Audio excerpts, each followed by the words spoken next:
매일 아침 하나님과 함께 누리는 하늘의 양식, 오늘 만나.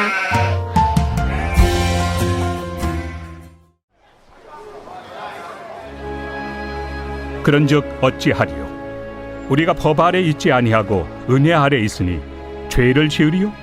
그럴 수 없느니라. 너의 자신을 종으로 내주어 누구에게 순종하든지 그 순종함을 받는 자의 종이 되는 줄을 너희가 알지 못하느냐? 혹은 죄의 종으로 사망에 이르고 혹은 순종의 종으로 의에 이르느니라. 하나님께 감사하리로다. 너희가 본래 죄의 종이더니 너희에게 전하여 준 바 교훈의 본을 마음으로 순종하여 죄로부터 해방되어 의에게 종이 되었느니라. 너희 육신이 연약함으로 내가 사람의 예대로 말하노니 전에 너희가 너희 지체를 부정과 불법에 내주어 불법에 이른 것 같이 이제는 너희 지체를 의에게 종으로 내주어 거룩함에 이르라. 너희가 죄의 종이 되었을 때는 의에 대하여 자유로웠느니라. 너희가 그때 무슨 열매를 얻었느냐? 이제는 너희가 그 일을 부끄러워하나니 이는 그 마지막이 사망입니다. 그러나 이제는 너희가 죄로부터 해방되고 하나님께 종이 되어 거룩함에 이르는 열매를 맺었으니 그 마지막은 영생이라. 죄의 삭은 사망이요 하나님의 은사는 그리스도 예수 우리 주 안에 있는 영생입니다.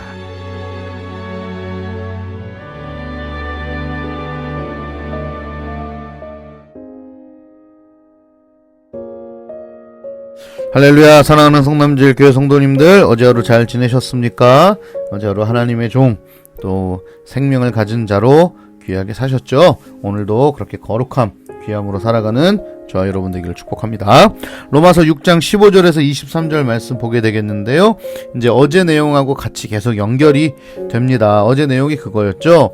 예수 그리스도의 죽으심, 또 그의 살아나심, 그리고 그의 부활하심이 우리에게 전가되어서 우리도 그와 함께 세례를 받음으로 같이 죽었고 같이 살아났고 이제 같이 부활하게 될 것이고 결국엔 영생을 얻게 될 것이다 라고 얘기해 줍니다. 그래서 그런 신분의 변화가 있는 왕족인 너희가 함부로 인생을 살 수 있겠느냐? 그러니 너희 지체를 불의의 도구로 사용하지 말고 의의 도구로 하나님께 드렸으면 좋겠다 라는 얘기를 합니다. 그리고 이제 오늘 15절에 그래서 너네 어떻게 할 거야? 앞으로 어떻게 살 거야? 이렇게 얘기하는 거예요.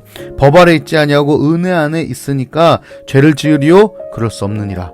이게 이제 성경어체니까 이렇지, 제가 원어대로 바꾸면, 원어의 뉘앙스를 살려보면 죄를 지을 수 있을 것 같아? 말도 안 되는 소리야. 말도 마라. 이렇게 얘기하는 거예요. 우리 그럴 수 없다는 거예요. 우리 이제 죄의 사슬에서 완전히 벗어졌다는 거예요. 죄를 벗어버렸다 이런 표현을 썼잖아요. 완전히 벗어진 거예요. 그런데 그럼에도 불구하고 우리 가운데에 죄를 지을 수 있는 가능성이 있다는 거예요. 어떻게? 종이 어떤 주인에게 자기를 넘겨주느냐에 따라서 그 종을 섬기는 것처럼 죄의 종으로 사망에 이를 수 있고 혹은 순종의 종으로 의에 이를 수 있는 두 가지 선택권이 너희에게 있다는 거예요. 자, 이제 우리가 죄의 종이올 때는 선택을 못했어요. 무조건 죄의 종이었어요. 근데 하나님 우리를 자유롭게 하시고 의의 종으로 삼았는데 이제 우리가 자꾸 세상에 곁눈질하면서 세상을 향해 주인을 삼으려는 마음이 생긴다는 거예요. 하나님의 것도 참 좋지만 또 우리 세상의 것이 우리를 참 많이 현혹하거든요. 유혹하고. 그래서 더 이상 죄의 종이 될 수는 없지만 마치 죄의 종처럼, 마치 세상의 종처럼 살아가게 되는 우리의 모습을 보게 되는 것이죠. 여러분, 탕자의 비율에 의하면 아버지 그 아들, 둘째 아들 있었잖아요. 둘째 아들 모든 돈을 탕진하고 이방 땅에서 돼지도 안 먹는 주업 열매를 먹으며 거지같이 살았죠. 근데 그의 신분이 거지입니까? 아니죠. 그에게는 정말 귀하고 부자인 아버지가 있잖아요. 사실은 그 아버지 아들이라는 중요한 신분이 있었단 말이죠. 그런데 거지같이 살았던 거죠. 자, 우리도 마찬가지입니다. 하늘아버지가 계세요. 그럼에도 불구하고 우리가 세상에 눈이 멀으면 우리가 세상에 나아가 세상의 종같이, 죄의 종같이 살아갈 수 있다는 겁니다. 그래서 오늘 우리는 결정해야 돼요. 나는 오늘 누구에게, 어디에게 나를 넘겨주고 종으로 살아갈 것이냐. 물론 하나님의, 당연히 종이고 하나님의 자녀임에도 불구하고 우리의 심중이 어떠냐. 우리의 결단이 어떠냐, 내 눈이 지금 어디를 향해 가고 있느냐, 그리고 그 눈을 돌이켜 하나님께로 어떻게 옮겨갈 것이냐, 우리 결정해야 합니다. 그게 오늘 하루에 우리의 방향성과 우리의 가치를 결정해 줄 것입니다. 하나님을 결정하시기를 축복합니다. 그래서 계속 17절 이렇게 얘기하네요. 감사하라 하나님께, 너희는 본래 죄의 종이었더니 너희에게 전하여 준 바 교훈의 본을 마음으로 순종하고, 이게 이제 그리스도의 복음이죠. 그로부터 죄로부터 해방되어 의의 종이 되었더니라. 너희 의의 종이야. 너희 선택을 어떻게 되는지 알겠지? 의의 종 선택해야 돼 라고 계속 얘기하는 것이죠. 그러면서 어제 얘기했던 너희가 의의 무기, 의의 도구로 너희 지체를 드리라 하는 말씀이 뭔지 조금 더 구체적으로 얘기하는데, 그게 바로 거룩이에요. 19절에 너희 지체를 의의 종으로 내어주어 거룩함에 이르라 라고 표현해요. 여러분, 거룩함은요 하나님의 속성입니다. 절대로 피조물에게 주어질 수 없는 속성임에도 불구하고 우리 신분이 이제 하나님의 자녀로 변화시켜 주신 이후에 우리에게 또 하나 특권이 뭐예요? 우리가 거룩할 수 있는 특권을 주신 거예요. 순결하고 정결하고 구별되는 이 하나님의 속성을 우리에게도 허락해 주신 것입니다. 그래서 너희 지체를 뭐 하라고요? 거룩함에 이르도록 나아가라. 그리고 22절에는 거룩함에 이르는 열매를 맺었으니 그 마지막은 영생이라. 우리에게 주시는 거예요. 하나님의 종에게 주시는 놀라운 축복이죠. 거룩함이요. 여러분, 우리 거룩하게 살 수 있어요. 이제 우리가 결정하고 결단하면 순결하게, 정결하게, 정직하게 하나님처럼 하나님을 닮은 사람으로 살아갈 수 있게 되는 것입니다. 할렐루야. 그래서 22절에 이제는 표현해요. 너희가 죄로부터 완전히 해방되었다. 그리고 이제 제발 하나님의 종으로 살아가자. 여러분, 옛날에 그 종, 이제 자유인이 되는 종이 있었습니다.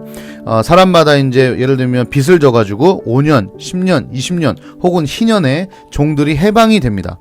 해방이 됐을 때 이 종이 생각하기에 내가 자유인으로 사는 것보다 내가 지금 있는 이 주인의 종으로 사는 것이 훨씬 더 행복하겠다라고 판단이 들면 그 주인을 찾아가서 내가 당신의 영원한 종이 되겠습니다 라고 얘기하고요. 아마 기억하실 거예요. 문설주에 그의 귀를 딱 대고 거기다가 귀에다가 못을 빵 박아가지고 귀를 뚫어요.